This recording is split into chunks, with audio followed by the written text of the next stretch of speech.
Hello everyone, চলে এলাম আবার একটা ছোট্ট মিনি ব্লগ নিয়ে। তো তোমাদের সবাইকে ওয়েলকাম জানিয়ে শুরু করছি আজকের ব্লগ। তো আজকে সব নিরামিষ রান্নাবান্না করবো। সকাল সকাল সবজিগুলো কেটে নিলাম, আর আমি যখন সবজি কাটছিলাম মেয়ে এসে হাই করে দিচ্ছিল।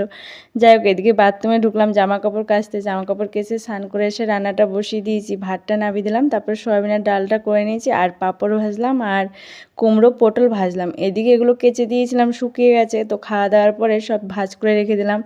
আর শাশুড়ি মায়ের জন্য প্রেসারে সেদ্ধ ভাত বসালাম, উনি বললো হলুদ তেল খাবেন আজকে। আর এদিকে পিঠে করবো বলে নারকোল ফাটিয়ে নারকোলটা কুড়িয়ে নিয়েছি।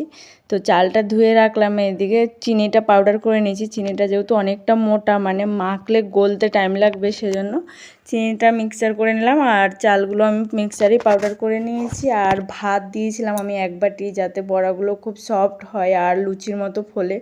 দেখো সব কিছু দিয়ে মেখে সমস্ত বড়াগুলো সব ভেজে নিলাম। আর কেমন হয়েছে কমেন্টে জানিও। আজকের ব্লগটা এইটুকুই, দেখা হচ্ছে পরের ব্লগে।